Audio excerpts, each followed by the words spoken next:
ओम शांति। 7 मई 2025 के बाबा के मधुर महावाक्य। बाबा कहते, मीठे बच्चे, निश्चय ज्ञान योग से बैठता है, शास्त्रकार से नहीं।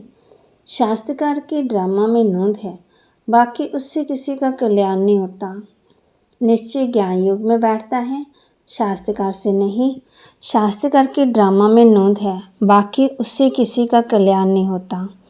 प्रश्न, बाप कौन सी ताकत नहीं दिखाते, लेकिन बाप के पास जादूगरी अवश्य है।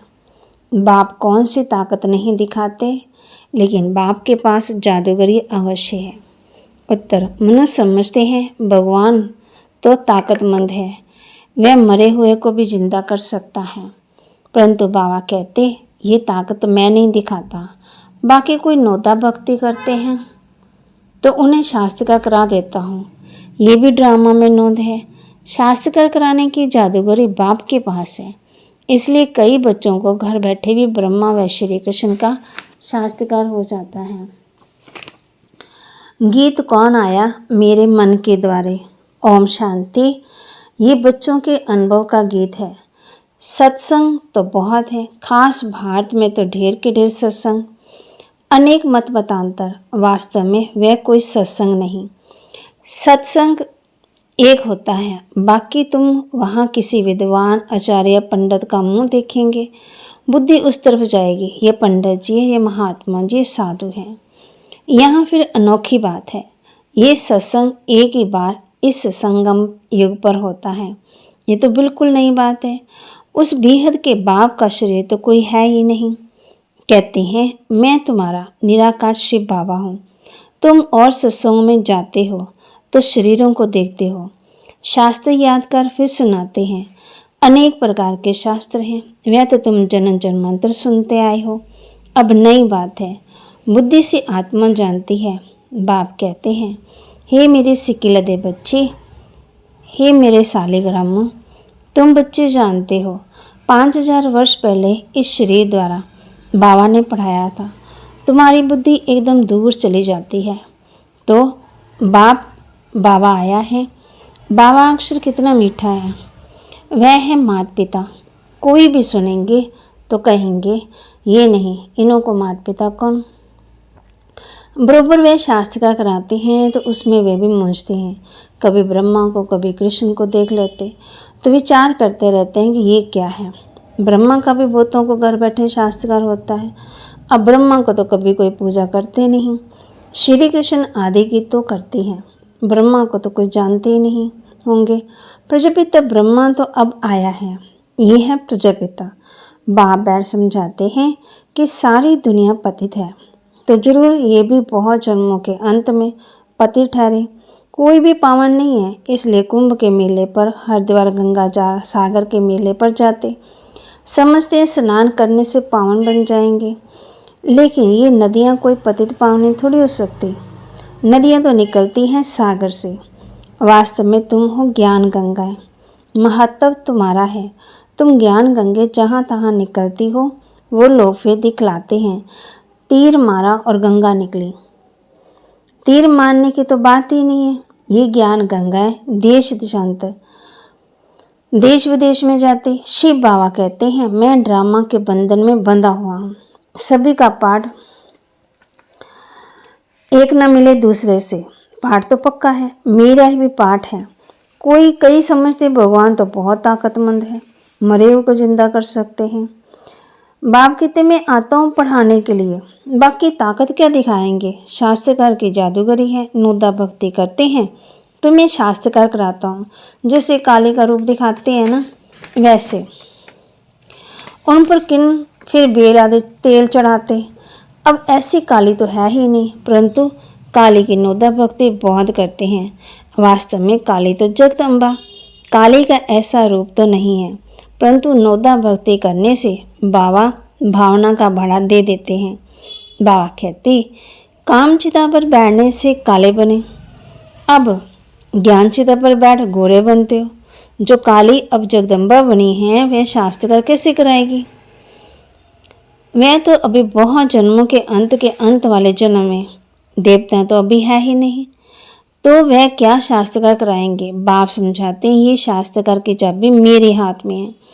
अल्पकाल के लिए भावना पूरी करने के लिए शास्त्रकार करा देता हूँ, परंतु वह कोई मेरे से नहीं मिलते। मिसाल एक काली का देते हैं। इस रीति बहुत हनुमान, गणेश आदि हैं। बल सिख लोग भी गुरु नानक की बहुत भक्ति करें तो भी उन्हें शास्त्रकार हो जाएगा, परंतु वह तो नीचे चले जाते। बाबा बच्चों को दिखलाते हैं, देखो ये गुरु नानक की भक्ति कर रहे हैं, शास्त्रकार फिर भी मैं ही कराता हूँ। वह कैसे शास्त्रकार कराएंगे, उनके पास शास्त्रकार कराने की चाबी नहीं। ये बाबा कहते हैं मुझे विनाश स्थापना का शास्त्रकार अभी उस बाबा ने कराया, परंतु शास्त्रकार से कोई का भी कल्याण नहीं। ऐसे तो बहुतों को शास्त्रकार होते, आज वह है ही नहीं। बहुत बच्चे कहते हैं हमको जब शास्त्रकार हो तो निश्चय बैठे दर्शन हो जाएं थोड़े से, परंतु निश्चय शास्त्रकार से नहीं हो सकता। निश्चय बैठता है ज्ञान और योग से। 5000 वर्ष पहले भी मैंने कहा था ये शास्त्रकार मैं कराता हूँ। मीरा ने भी शास्त्रकार किया। ऐसे नहीं कि आत्मा वहाँ चली गई, नहीं, बैठे बैठे शास्त्रकार कर लेते, लेकिन मेरे को नहीं प्राप्त कर सकते। बाप कहते कोई की बात का संशय हो तो जो ब्राह्मणी अम्मा टीचर हैं उनसे पूछो। ये तो जानते हो बच्चियां भी नंबरवार हैं, नदियां भी नंबरवार होती। कोई तालाब होते बहुत गंदा पानी, बासी पानी होता, वहाँ भी दुर्प्रभाव से मनुष्य जाते हैं। वह है ही भक्ति की अंधश्रद्धा। कभी भी कोई से भक्ति छुड़ानी नहीं। बाबा कही जब ज्ञान में आ जाएंगे तो भक्ति आप पे छूट जाएगी। बाबा भी नारायण का भक्त था। चित्र में देखा ना, लक्ष्मी दासी बन नारायण को पांव दबा रही है, तो ये बिल्कुल अच्छा नहीं लगा। सतयुग में ऐसा होता नहीं है। तो बाबा ने फिर आर्टिस्ट को कहा कि लक्ष्मी को इस दासीपने से विदाई दे दो। बाबा भक्त था परंतु ज्ञान थोड़ी था। भक्त तो सभी हैं, हम तो बाबा के बच्चे मालिक हैं। कहते हैं तुमको राज्य भाग्य देता हूँ, ऐसा बाबा कभी देखा? उस बाप को पूरा याद करना। उनको तुम इन आंखों से नहीं देख सकते, उनसे यो लगाना है। याद और ज्ञान भी बिल्कुल सहज है। बीज और झाड़ को जानना है। तुम उस निराकार झाड़ से साकारी झाड़ में आए हो। बाबा ने शास्त्रकार का राज भी समझाया है, झाड़ का राज भी समझाया है। कर्म अकर्म विकर्म की गति भी बाबा ने समझाई है। बाप टीचर गुरु तीनों से शिक्षा मिलती है। अभी बाबा कहते हैं मैं तुमको ऐसी शिक्षा देता हूँ, ऐसे कर्म सिखलाता हूँ जो तुम 21 जन्म सदा सुखी बन जाते हो। टीचर शिक्षा देते हैं, गुरु लोग भी पवित्रता की शिक्षा देते हैं अथवा कथाएं सुनाते हैं, परंतु धारणा बिल्कुल नहीं होती। यहाँ तो बाप कहते हैं अंतमति सुगति होगी। मनुष्य जब मरते हैं तो भी कहते हैं राम राम कहो, तो बुद्धि उस तरफ चली जाती है। अभी बाप कहते हैं तुम्हारा साकार से योग टूटा, अब मैं तुमको बहुत अच्छे कर्म सिखलाता हूँ। श्री कृष्ण का चित्र देखो, पुरानी दुनिया को लात मारते हो और नई दुनिया में आते हैं। तुम भी पुरानी दुनिया को लात मार नई दुनिया में जाते हो, तो तुम्हारी नरक के तरफ से लात, स्वर्ग की तरफ मुंह। शमशान में भी अंदर जब जाते हैं तो मुर्दे का मुंह उस तरफ कर देते हैं। बाबा कहते हैं फिर टांगे पीछे की तरफ कर देते, घुमा देते। तो ये चित्र भी ऐसा बनाया हुआ है। मम्मा बाबा और तुम बच्चे, तुमको तो मम्मा बाबा को फॉलो करना पड़े जो उनकी गद्दी पर बैठे। राजा के बच्चे प्रिंस प्रिंसेस कहलाते हैं। तुम जानते हो हम भविष्य में प्रिंस प्रिंसेस बनते हैं। ऐसा कोई टीचर बाप, टीचर गुरु होगा जो तुमको ऐसे कर्म सिखलाएंगे। तुम सदा काल के लिए सुखी बनते हो। ये शिव बाबा का वर है। मैं आशीर्वाद करते हैं, ये नहीं हमारे ऊपर उनकी कृपा है। सिर्फ कहने से कुछ नहीं होगा, तुमको सीखना होता है। सिर्फ आशीर्वाद से तुम नहीं बन सकते, उसकी मत पर चलना है। बाबा कहे ज्ञान और योग की धारणा करनी है। बाबा समझाते हैं कि मुख से राम राम कहना भी आवाज़ हो जाता है। तुमको तो वाणी से परे जाना है, चुप रहना है। खेल भी बहुत अच्छे अच्छे निकलते हैं। अनपढ़े को बुद्धू कहा जाता। तो बाबा कहते हैं कि अब सभी को भूल तुम बिल्कुल बुद्धू बन जाओ। मैं जो तुमको मत देता हूँ उस पर चलो। परम धाम से तुम सभी आत्मा बिना शरीर के रहती, फिर यहाँ आकर शरीर लेते, तब जीव आत्मा कहा जाता है। आत्मा कहती है मैं एक शरीर छोड़ दूसरा लेती हूँ, तो बाप कहते हैं मैं तुमको फर्स्ट क्लास कर्म सिखलाता हूँ। टीचर पढ़ाते हैं, इसमें ताकत की क्या बात है। शास्त्रकार कराते हैं, इसको जादूगरी कहा जाता है। मनुष्य देवता बनाना ऐसी जादूगरी को कर न सके। बाबा सौदागर भी है, पुराना लेकर नया देते हैं। इनको पुराना लोहे का बर्तन कहा जाता है, इनका कोई मूल्य ही नहीं। आजकल देखो तांबे के पैसे नहीं बनते, वहाँ तो सोने के सिक्के होते। वंडर है ना, क्या से क्या हो गया है। बाप कहते हैं मैं तुमको नंबर 1 कर्म सिखलाता हूँ, मन मना भव हो जाओ।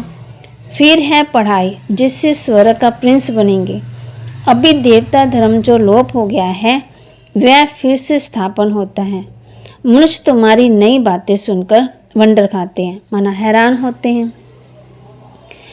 कहते हैं स्त्री पुरुष दोनों ही इकट्ठे रह पवित्र रह कैसे सके, ये कैसे हो सकता है। बाबा तो कहते हैं भले इकट्ठे रहो, नहीं तो मालूम कैसे पड़े। बीच में ज्ञान तलवार रखनी है, इतनी बहादुरी दिखानी है, परीक्षा होती है। तो मनुष्य इन बातों में वंडर खाते हैं, क्योंकि शास्त्रों में तो ऐसी बातें हैं ही नहीं। यहाँ तो प्रैक्टिकल में मेहनत करनी पड़ती है। बाबा कहते गंधर्वी विवाह की बात यहाँ की है, अभी तुम पवित्र बनते हो। तो बाबा कहते बहादुरी दिखाओ, सन्यासियों के आगे सबूत देना है। समर्थ बाबा ही सारी दुनिया को पावन बनाते। बाप कहते बल साथ में रहो, फिर बाप को याद भी करो, ज्ञान तलवार भी हो। ये सभी हैं युक्तियाँ, बड़ी ज़बरदस्त प्राप्ति है। सिर्फ एक जन्म बाबा के डायरेक्शन पर पवित्र रहना है। योग और ज्ञान से एवर हेल्दी बनते 21 जन्मों के लिए। इसमें मेहनत है ना। तुम हो शक्ति सेना, माया पर जीत पहन जगत जीत बनते हो। सभी थोड़ी बनेंगे, जो बच्चे पुरुषार्थ करेंगे वही ऊंच पद पाएंगे। तुम भारत को ही पवित्र बनाकर फिर भारत पर ही राज्य करते हैं। लड़ाई से कभी सृष्टि की बादशाह मिल न सके, ये है वंडर। इस समय सब आपस में लड़कर खलास हो जाते हैं, माखन भारत को मिलता। दिलाने वाली है वंदे मातरम। मेजॉरिटी माताओं की है। अब बाबा कहते जन्म जन्मांतर तुम गुरु करते आए, शास्त्र पढ़ते आए। अब हम तुमको समझाते हैं जज करो, राइट क्या है रॉन्ग क्या है। सतयुग है राइट यस, माया अनराइटस बनाती। अब भारतवासी रिलीजियस बन पड़े हैं, रिलीजियस नहीं इसलिए माइट नहीं है। रिलीजियस अनराइटियस अनलॉफुल इंसॉल्वेंट बन पड़े। बेहद का बाप है, इसलिए बेहद के बाप बातें समझाती हैं कि पति से पावन कैसे बने, दुखी से सुखी कैसे बने, समझदार कैसे बने। कहते हैं फिर तुमको रिलीजियस मोस्ट पावरफुल बनाता हूँ। स्वर्ग बनाना तो पावरफुल का काम है, परंतु है गुप्त वारियस। बाप का बच्चों पर बहुत प्यार होता है, मत देते हैं। बाप की मत, टीचर की मत, गुरु की मत, सुनार की मत, धोबी की मत, इसमें सभी मतें आ जाती हैं।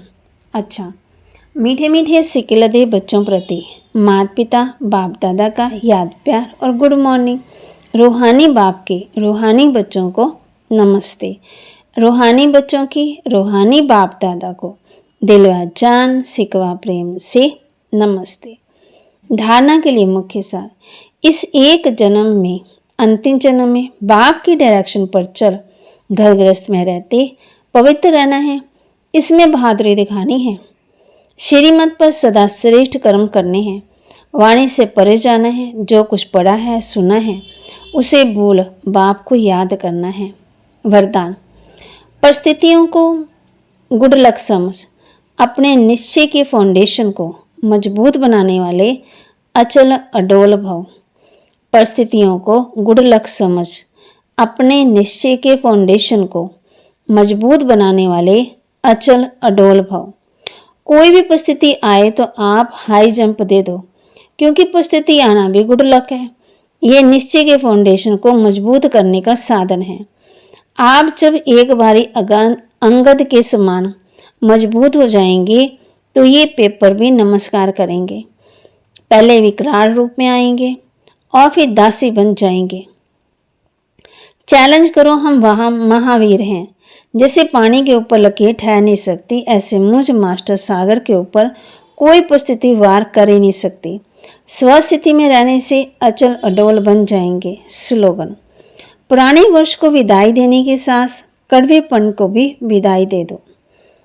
पुराने वर्ष को विदाई देने के साथ साथ कड़वेपन को भी विदाई दे दो।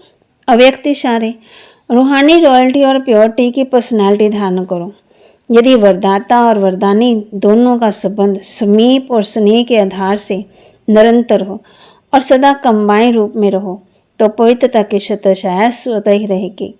जहाँ सर्वशक्तिवान बाप है वहाँ अपवित्रता स्वप्न में भी नहीं आ सकती। जब अकेले होते हो तो पवित्रता का सुहाग चला जाता है। इसलिए बाप को हमेशा साथ रखना है। तो बाबा के महावाक्य को लाइक करें, शेयर करें, सब्सक्राइब करें और अपने जीवन में धारण भी करना है। और इस अंतिम जन्म में बाप के डायरेक्शन पर चल घर गृहस्थ में रहते पवित्र रहना है। इसमें बड़ी बहादुरी दिखानी है। श्रीमत पर चल सदा श्रेष्ठ कर्म करनी है। वाणी से परे जाना है। जो कुछ पढ़ा है सुना है उसे भूल एक बाप को याद भी करना है।